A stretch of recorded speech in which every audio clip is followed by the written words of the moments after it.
नमस्कार मित्रों, red over green के नए संस्करण के साथ मैं कर्नल उत्कर्ष राठौर। मित्रों, भारत में एक चर्चा आम है कि पॉलिटिकल डायरेक्टिव और मिलिट्री ऑपरेशन के बीच में क्या संबंध है। आज़ादी के इतने सालों के बाद भी क्या हम पॉलिटिकल लीडरशिप और मिलिट्री हायरार्की इस समीकरण को समझ पाई है। और आज इस विषय पर हम चर्चा करेंगे। हम सौभाग्यशाली हैं कि हमारे साथ आज हैं जनरल जीडी बख्शी, सेना मेडल, विशिष्ट सेवा मेडल, और साथ में उन्होंने रोमियो फोर्स राष्ट्रीय राइफल्स की कमांड की है और इंडियन मिलिट्री रिव्यू के चीफ एडिटर भी रहे हैं। जनरल बख्शी के बारे में जितना बताया जाए कम है।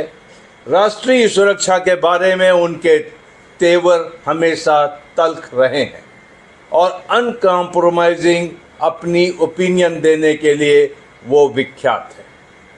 सर, आपका स्वागत है। Thank you Utkarsh, thank you. और मैं चाहूँगा कि आप मेरे दर्शकों के लिए ये बताएं कि पॉलिटिकल डायरेक्टिव और मिलिट्री ऑपरेशंस में क्या संबंध है और भारत के अंदर किन किन मौक़ों पर, किन किन युद्धों में हमने गलतियां की हैं। उत्कर्ष, इसको थोड़ा ना ऐतिहासिक समीकरण इसका जो है वो करना होगा, ऐतिहासिक परिप्रेक्ष्य में इसको समझना होगा। सर, जब भारत आज़ाद हुआ तो हमारी जो तत्कालीन पॉलिटिकल लीडरशिप थी वो आई थी कि साहब हम तो अहिंसा के पुजारी हैं, हमको आज़ादी मिली है चरखे काट के, हमको आज़ादी मिली है उपवास करके, शांति पे, अहिंसा पे। They had very little to do with military, sir, right. So 47-48 में जैसे ही आज़ादी मिली, युद्ध शुरू हो गया। पाकिस्तान ने जम्मू कश्मीर पे कबाइलियों के साथ हमला कर दिया था। तो उस वक़्त जो हमारी सिविलियन लीडरशिप थी उसको मिलिट्री के बारे में बहुत कम, तकरीबन ज़ीरो ज्ञान था। तो जो मिनिस्ट्री ऑफ डिफेंस होती थी वो कहती थी हाँ जी साहब, क्या करना है, क्या लिख के देना है, आप बता दीजिए। हम ड्राफ्ट भेजते थे, वो अप्रूव करके भेज देते थे। Okay sir. तो 47-48 में ऐसा चला। 62 में भी यहाँ से एक ड्राफ्ट बनाई, वहाँ भेजी। वहाँ उन्होंने, जब हमने पूछा भाई डायरेक्टिव दीजिए वॉर का, तो बोले साहब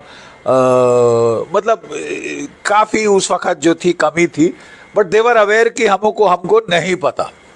तो इस 48 में 47-48 ग्लेयरिंग चीज बता सकता हूं मैं कि हम इंस्ट्रूमेंट ऑफ एक्सेशन के साइनिंग के इंतजार में बैठे रहे और कबायली बारामूला क्रॉस करके श्रीनगर के दरवाजे पे आ गए। नहीं, वो इसलिए कि because legally you had no locus standi to go in. The locus standi तभी आती अगर वो आपका एक्सीड करता और आपके देश का हिस्सा बनता। बट ये कहना कि हमने उसके पहले कुछ नहीं किया था, काफ़ी कुछ तो प्रिपरेटरी एक्टिविटी हो गई थी।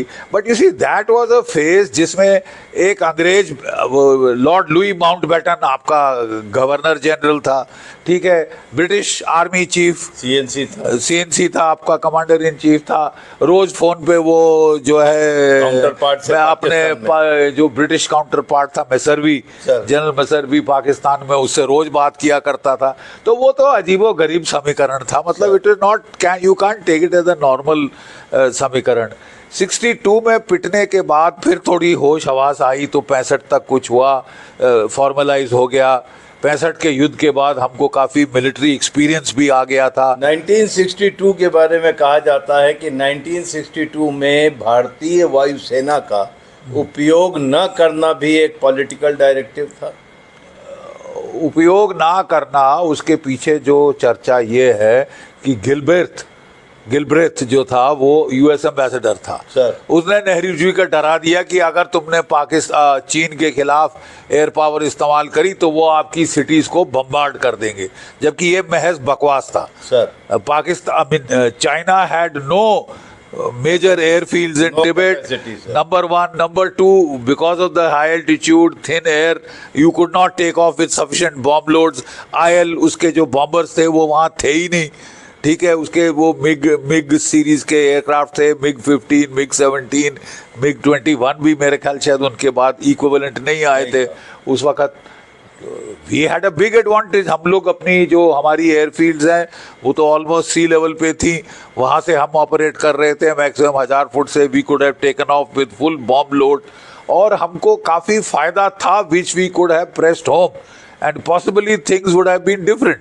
बट वी वर कन्फाइंड, जो हमारी एयरफोर्स का इस्तेमाल था was confined only to transport support, अपने ट्रांसपोर्ट एयरक्राफ्ट, अपने वो फेयरचाइल्ड पैकेट्स, अपने कारीबाउज, अपने AN-12s और अपने हेलीकॉप्टर्स।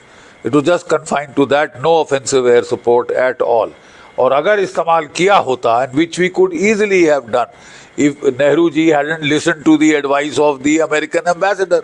वो डरा डरा के उसने उनको ऐसे ही कर दिया कि नहीं अमेरिकन एयरफोर्स बुलाओ, ये करो। वो उस वक्त बिल्कुल हावी हो जाना चाहते थे, जैसे पाकिस्तान में हो गए हैं। 1965 पर आते हैं सर। या कहा जाता है कि जो ताशकंद में एग्रीमेंट हुआ और उसमें हमने जो हाजी पीर पास कंसीड किया, हाँ वो भी एक बहुत बड़ी पॉलिटिकल डायरेक्टिव की भूल थी। हाँ, वो डायरेक्टिव तो क्या, उस वक्त भी I don't think we got a directive really, but the fact of the matter is कि उस वक्त कम से कम आपको पूरा, इसी जब भी लड़ाई हुई है, there has been a close relationship develops between the highest political authority and the army chief, air chief, navy chief, और वो वॉर टाइम में आती है सर। पीस टाइम में हमारे बीच वो पॉलिटिकल और मिलिट्री इंटरफेस के बीच ब्यूरोक्रेसी अपने आप को टांग अड़ा लेती है। ठीक है, ब्यूरोक्रेसी को कोई खास पता नहीं है about military operation. Very few bureaucrats, गिने चुने उंगली पे डॉक्टर के सुब्रमण्यम वगैरह ही हैं जिनको थोड़ी मिलिट्री नॉलेज थी। अदरवाइज यू कैन, आप आज एग्रीकल्चर मिनिस्ट्री में है, कल एनिमल हस्बेंड्री में है और तीसरे दिन आप आगे डिफेंस सेक्रेटरी बन गए।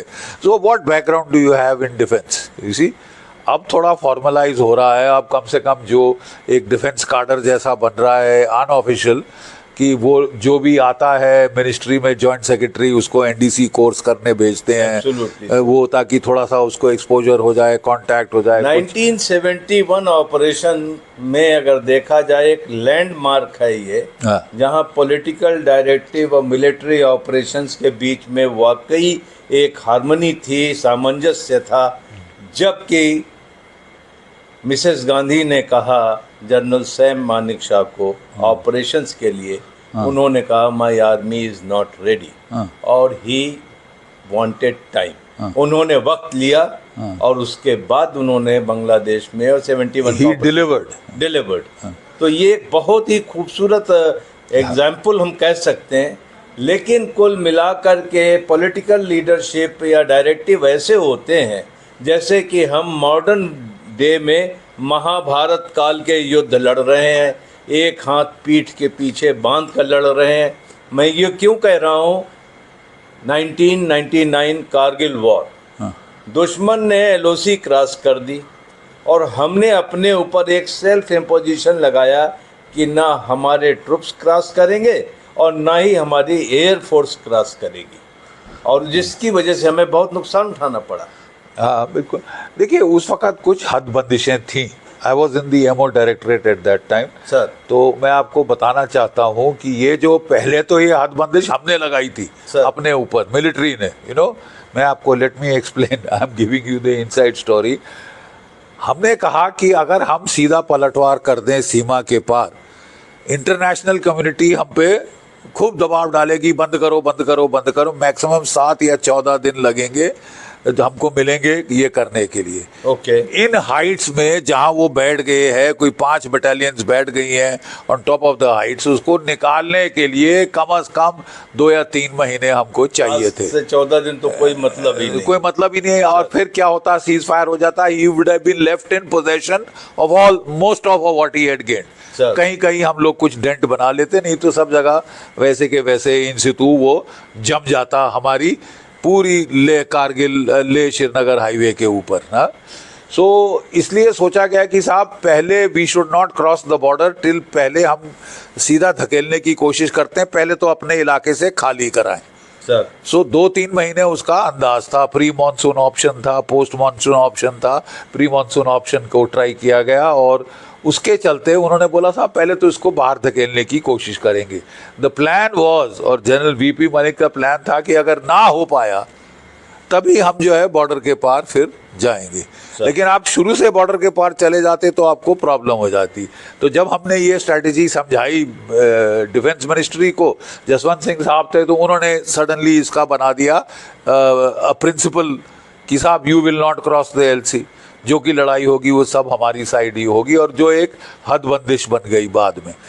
But I think the basic thing वो साउंड, पहले तो अपने क्षेत्र से बाहर निकालो, उसके लिए वी नीड टाइम, और उसके लिए it was essential not to attack across the border straight away, but the plans were कि अगर नहीं हुआ, Tololing was the turning point sir. Tololing तक हमें कोई सफलता नहीं मिली थी और लोग सोच रहे थे यार अब तो बॉर्डर के पार जाना ही पड़ेगा, लेकिन टोलोलिंग पे जहाँ सक्सेस हुआ उसके बाद पांव उखड़ गए इनके, और देन जुलाई तक आप समझ लीजिए कि हमने इनके आखिरी लोग लाइन के सीमा के पार खदेड़ दिए थे।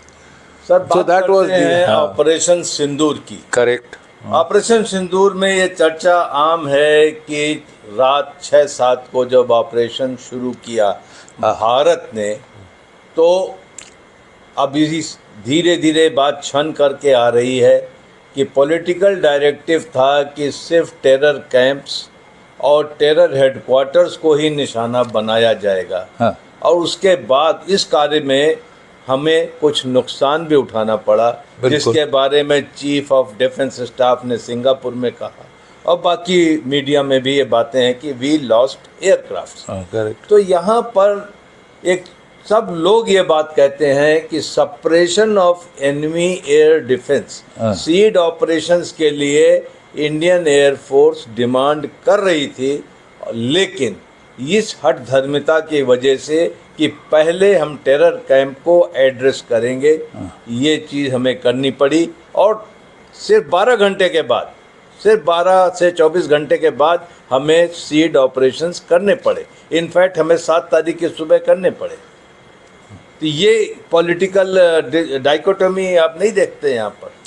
नहीं है, और हमेशा रहेगी between political aims and how to translate them into military this thing. Normally अभी भी देखिए ऐसा है, चीफ ऑफ डिफेंस स्टाफ आने के बाद भी ये पहले डिस्कशन होती है इन हाउस, और उसके बाद वो उसके बुनियाद पे पॉलिटिकल डायरेक्टिव बना के भेज देते हैं। मैंने जैसे बताया कि जो कांग्रेस की सरकारें थी, खासकर 1962 के बाद, उन्होंने बिल्कुल दखल अंदाजी फौज के काम में बंद कर दी। ठीक है, उन्होंने बोला ठीक है आप बताइए कैसे करना चाहते हैं टाइप्स, और मतलब they left it to the military professionals. ठीक है, और हम जो ड्राफ्ट बना के भेजते थे एमओ डायरेक्टरेट से, वही तकरीबन डायरेक्टिव बन के आ जाती थी। ठीक है, बीजेपी के आने के बाद हमने देखा कि एक थोड़ी असर्टिवनेस आई कि नहीं साहब हम इंचार्ज हैं, और यहाँ तक कि हमने ये भी एक रवैया देखा कि we will teach the army how to fight, we will teach the air force how to fly and the navy how to swim. You know, ये थोड़ा सा you know that assertion of authority करने की कोशिश की गई। मैं समझता हूँ which at times has led to you know mistakes. And on the military side, जब सैम मैनेक्शॉ का time, you know, we had military leaders who had the spine, who had the gumption, who had the moral courage to say नहीं साहब ऐसे नहीं, ऐसे military professional, you give me the task, कैसे करना है मेरे को मत बताइए। वो मेरे जैसे कि आपने सैम मैनेक्शॉ का बड़ा अच्छा एग्जांपल दिया। मैडम ने मार्च के एंड में सैम को बुलाया था कि Sam I want you to go in take over Bangladesh. तो उसने बोला कि madam I will go in now, I will obey orders, but I can't guarantee you 100% success. बोली वाई? बोले मार्च का एंड हो गया है, अप्रैल में मानसून आ जाएगी, आता है वहाँ पे है, और अप्रैल में बांग्लादेश में मानसून आ जाता है। अभी नदियों के पार्ट 5 से 6 किलोमीटर हैं, वो 10 से 12-15 किलोमीटर बन जाएंगे, पार करना असंभव होगा, कीचड़ हो जाएगा, मेरे टैंक्स, मेरी गाड़ियाँ, मेरे तोपें सब बॉक डाउन हो जाएंगी, क्लाउड कवर रहेगा, एयरफोर्स सपोर्ट नहीं दे पाएगी। फिर जहाँ बारिशें ख़त्म होती हैं September, October is campaign season in the Himalayas. The Chinese can come in. मतलब आप तो अपने आप को मुसीबत में डाल रहे हैं. तो उन्होंने बोला, so what do you, how do you want to do it? उसने बोला, madam let me go in the month of November, December. जब बर्फ पड़ जाती है, पासेस बंद हो जाते हैं, चाइना चाह के भी इंटरवीन नहीं कर सकता. अब मुझे उस वक्त जाने दें, मैं तैयारी भी पूरी कर लूँगा. मेरे को सारा ब्रिजिंग इक्विपमेंट वेस्ट से ईस्ट में लाना है, यू नो, और बहुत कुछ चीज़ें शिफ्ट करनी है. तो उसके चलते आप मुझे जाने दीजिए ये. और उसने यहाँ तक भी कह दिया कि मैडम लेकिन अगर आप समझती हैं कि आई एम नॉट काबिल नहीं हूँ इसके, तो आप मुझे बताइए, should I put in my resignation on mental ground और फिजिकल ग्राउंड. ये सैम ने कहा था. 1-2 महीने का मोहलत नहीं मांगी उन्होंने, 8 महीने की, 8-9 महीने लगे थे उसके. लेकिन but he was proved right. And it is to the credit of Mrs Gandhi that she accepted his professional advice.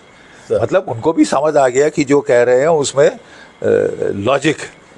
इसीलिए sterling example of this thing. Not only military leadership that professionally asserted itself, gave the right advice, and also credit to the political leadership that they listened. They didn't sit up on their ego कि मैंने बोला तो तेरा बाप करेगा, you know, type, नहीं तो हम दूसरा तेरे को निकाल देंगे, ये कर देंगे, वो कर देंगे. So that you know, mutual respect has to be there, because या तो है कि ना हमारे मिलिट्री, हमारे पॉलिटिकल लीडर्स वो फॉर्मर जनरल्स होते या फॉर्मर एडमिरल्स या एयर मार्शल्स होते, तो who had their own experience to back on and all that.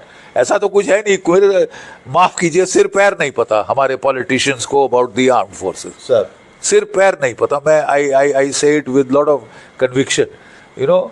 सो फिर ये जो एक्सचेंज है, that exchange has to be with more mutual respect, और नॉट कि नहीं, यू नो. पॉलिटिकल लीडरशिप और ब्यूरोक्रेसी को आर्मी के बारे में या एयरफोर्स नेवी के बारे में या उनके ऑपरेशंस के बारे में वाकई पता नहीं अभी तक. That is very very strange. लेकिन जो मिलिट्री लीडरशिप है उन्हें तो पता है, तो वो अपनी चीज को असर्टिवनेस के साथ क्यों नहीं बताते? Well, that is a question best addressed to the military leadership, because आप और मैं क्या कह सकते हैं. But you know, definitely there needs to be, you know, a bit more of the old school, you know, professionalism, standing up for what is right, giving the right advice, and you know, putting your foot down and saying get somebody else. Okay, sir. No, get somebody else if you don't want to listen to my advice, because professional advice दरकनार भी नहीं की जा सकती. You know, when your generals are telling you, the air marshals, admirals are telling you that this is the professional way, then या तो आपका professional experience उनसे ज़्यादा है. But if you have no experience whatsoever, but you can't claim कि I know everything about everything, you know, वो थोड़ा ज़ाती हो जाती है. उसमें जो बहुत छोटी मोटी गलतियाँ होती हैं वो है. But by and large, I find that there is a dialogue that goes on between. I'm saying I have had 2 tenures in the MO. So एक dialogue होती है मिनिस्ट्री के बीच में, हमारे बीच में, पॉलिटिकल लीडरशिप के बीच में, और ज़्यादातर हमने देखा है 1-to-1 इंटरफेस हो जाता है during war time. The bureaucracy gets bypassed. Okay, you know, जैसे कि मलिक साहब, in time of Kargil, he had direct access to Jaswant Singh, Vajpayee ji, you know, and the others, and he was able to convince them of how he wanted to do it. Sir, ये जो modern warfare बहुत ही quick है और बहुत ही ज़्यादा आजकल fluid है, और इसके अंदर में आप महाभारत काल के मॉरल्स को नहीं अप्लाई कर सकते. ये एक चीज़ है. देखिए, एक छोटा सा एग्जांपल मेरे जहन में आता है कि अभी जो इज़राइल और ईरान के बीच में युद्ध हुआ और अमेरिका कूद पड़ा, अमेरिका ने भी अपना मिडनाइट हैमर नहीं चलाया जब तक कि इज़राइल ने ईरान की बची खुची वो जो प्रिमिटिव एयर फोर्स है और वो प्रिमिटिव एयर डिफेंस थी उसको स्मॉदर नहीं किया. खास करके सेंट्रल ईरान और वेस्टर्न ईरान के अंदर जब पूरा ख़त्म कर दिया, तभी उनके B-52 बॉम्बर्स उड़े. हालांकि 50,000 फीट के ऊपर जाने पर वो एंगेज करने के लिए ईरान की उतनी नहीं थी काबिलियत, लेकिन अमेरिका नहीं आया जब तक कि इजराइल ने ग्राउंड वर्क नहीं किया था. ये अहमियत है आज के ज़माने में ग्राउंड ऑपरेशंस की, जिनको कि हमें समझना चाहिए, क्योंकि आज की तारीख में मॉरल हाई ग्राउंड, एक हाथ पीछे बांध करके लड़ने वाली वो टाइम चले गए। अब पर्सनल शिवेलरी से युद्ध नहीं लड़े जा सकते। देखिए, जहाँ तक सिंदूर का सवाल है, एंड यू आर राइट, कोई भी एयरफोर्स ऑपरेशन करने के पहले वो जो हमारी एयरफोर्स है वो सीएड ऑपरेशंस करती है, यानी suppression of enemy air defences. उसके रडार हिट करती है, उसके सैम बैटरीज को हिट करती है, सप्रेस करती है, ठीक है, एयर सुपीरियरिटी हासिल करती है, फिर जाके डेजिग्नेटेड टारगेट्स को बर्बाद करती है। That is the operational method. Problem ये हो गई कि हम एक तो दुनिया को, जिसको कहते हैं ना कि जो आपका रिस्पांस है, हम पे मेन हमला नहीं हुआ था, मतलब मिलिट्री अटैक नहीं हुआ था, टेररिस्ट अटैक हुआ था। So to be proportional, to appear just and proportional in the eyes of the rest of the world, ठीक है, we had to say that our response will be proportional, मतलब terrorist hit हुई है, हम terrorist target ही hit कर रहे हैं। You had to give that message to the world कि हमने सीधा escalate नहीं किया to full scale war, ठीक है। अब वो भी, that is also a debatable topic, absolutely sir, debatable topic। terror camps are being defended by the enemy air force and enemy air defense। so इस वक्त ये इनको ये था कि अगर हमने टेरर कैंप हिट करने हैं तो it is not just the, जो दिसी नॉर्मली एक टेरर कैंप क्या होता है, कुछ तंबू, इम्प्रोवाइज्ड फायरिंग रेंज, सम इम्प्रोवाइज्ड ऑब्स्टिकल सिस्टम जहाँ वो प्रैक्टिस करते हैं, रास्ता चढ़ना, ये वो चढ़ना। अभी उसको बर्बाद करके आपको कोई खास हासिल नहीं होता, एक्सेप्ट फॉर साइकोलॉजिकल कि भाई हमने आपका कैंप हिट किया। हाँ, Bahawalpur Markaz Subhan Allah, headquarter of Jaish e Mohammed, very major target, Muridke headquarter of Lashkar e Taiba, major target, Muzaffarabad major target, Sialkot headquarter of Hizbul Mujahideen major target, in the middle of a town city. You see, जो हमने BJP, the credit must be given that when they came they started attacking across the LC। 2016 में surgical strike की थी हमारे special forces, वो 2-3 kilometre अंदर गए, 40 holding camps, launch pads में मार के आ गए थे, ठीक है। so that was the first one। then second we hit in Balakot across the border, but both the time we chose targets that were far away from population center। और पाकिस्तान को मौका मिल गया डिनाई करने का कि साहब कुछ नहीं हुआ, वो बोलते ना जंगल में मोर नाचा किसी ने ना देखा। तो इस बार we were very clear that we would hit targets which were visible. अब मुरीद के लाहौर के बीच में, भावलपुर के बीच में मरकज़ सुभान अल्लाह, जैसे मोहम्मद हेडक्वार्टर का जो टारगेट था, उसका उड़ा हुआ जो 3 डोम गुंबद, वो गुंबद पूरी, मतलब ये है पाकिस्तान की आवाम देख सकती है, दुनिया देख सकती है, याद रखें, और एक यादगार रहेगी उनको कि साहब हमारे घर में आके हमारे गुंबज उड़ा दिए, हमारे ये बड़े पैलेशियल जो हेडक्वार्टर थे उनको खत्म कर दिया। But apart from that there were also the need to kill terrorist, high value terrorist targets, ठीक है। तभी ऑपरेशन सिंदूर 15 दिन डिले किया गया, क्योंकि जैसे ही उनको पता चला कि साहब हिंदुस्तान हमला करने वाला है, वो टेररिस्ट तो छोड़ के ये मरकज़ अरकज़ भाग के गाँव में छुप गए थे, औरतों के साथ मिल गए थे वहाँ पे जाके। कि ये धीरे धीरे जब उनको थोड़ी हिम्मत बढ़ी तो वापस आना शुरू किया। और तब 15 दिन के बाद हमने हिट किया था भावलपुर में। ये मसूद अजहर आ गया था, किस्मत है कि उस वक्त जबकि वो हिट हुआ वो कमरे के बाहर था, नहीं तो उस स्पेसिफिकली उसका कमरा टारगेट किया गया था। 13 तो उसके रिश्तेदार मारे गए हैं, उसका ब्रदर, बड़ा छोटा ब्रदर, ब्रदर इन लॉ, वो सब मारे गए। रो पिट रहा था कि काश अल्लाह ने मुझे भी उठा लिया होता, वगैरह वगैरह।